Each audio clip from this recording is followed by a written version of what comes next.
Doctor மன்மோகன் சிங் அவர்களை சந்திக்கிறோம். காலையில் பேரணி முடிஞ்ச பிறகு பிரதமர்கிட்ட நாங்கள் நேரம் கேட்டிருந்தோம். பேரணி முடிஞ்ச உடனே பிரதமர் அலுவலகத்திலேருந்து எங்களுக்கு நேரம் ஒதுக்கப்படுகிற மாலை 5 மணிக்கு பிரதமர் அவங்களை சந்திப்பாங்கன்னு, அதாவது டாக்டர் மன்மோகன் சிங்.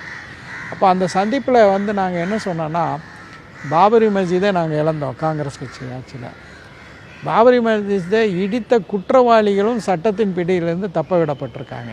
ஏன்னா இடித்த குற்றத்துக்காக வேண்டி வழக்கு தாக்கல் செய்யப்பட்டு அது வாஜ்பாய் அவர்கள் பிரதமராக இருந்தபோது நீர்த்து போக வைக்கப்பட்டது.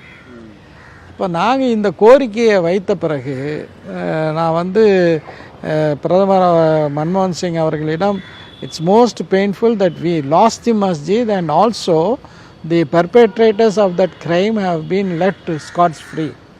அதாவது பள்ளிவாசலையும் நாங்கள் இழந்துட்டோம், அதை இடித்தவங்களும் அப்படியே விடப்பட்டுட்டாங்க அப்படின்னு சொன்ன உடனே அவரும் இட்ஸ் வெரி பெயின்ஃபுல், அது ரொம்ப வேதனையானது அப்படின்னு ஒப்புக்கொண்டு, அதுக்கு பிறகு தான் என்ன பண்ணுறாங்கன்னா, அந்த வழக்கை தூசி தட்டி எடுத்து அத்வானி உள்ளிட்டவர்கள் மீது அந்த வழக்கை போட்டு அவங்க நீதிமன்றத்துக்கு போய் அவங்க அதில் ஆஜராகக்கூடிய ஒரு சூழல், அவர்களுக்கு தண்டனை கொடுக்கக்கூடிய ஒரு நிலை. மீண்டும் பிஜேபி ஆட்சிக்கு வந்த பிறகு தான் அது எல்லாத்தையுமே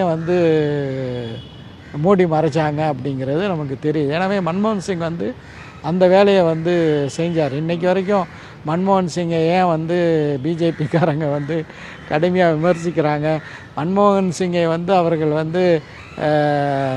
என்னென்னா, அவர் ஒரு சரியான முறையில் செயல்படாத எடுப்பார் கைப்பில்ல பிரதமர் அப்படின்னு சொல்கிறாங்க. இல்லை, உண்மையிலே நீங்கள் பார்த்தீங்கன்னா சோனியா பேச்சை கேட்பாருன்னு சொல்லுவாங்க, வேற ஒன்று சொல்லுவாங்க. ஆனால் மன்மோகன் சிங் அவர்களுடைய ஆட்சியின் போது தான் நீங்கள் பார்த்தீங்கன்னா 2004லேருந்து 2007 வரைக்கும் மிகப்பெரிய அளவில் அந்த நேரத்தில் உலகத்தினுடைய பொருளாதாரம் மிகப்பெரிய ஒரு சரிவை, பெரிய ஒரு நெருக்கடிகளை சந்தித்து கொண்டு இருக்கக்கூடிய ஒரு காலகட்டத்தில் இந்தியாவினுடைய பொருளாதாரம் நல்ல செழிப்பாக வைப்ரண்டாக இருந்தது. அது காரணம் மன்மோகன் சிங் அவர்களுடைய அந்த பொருளாதார நிபுணத்துவம் அப்படின்னு சொல்லலாம்.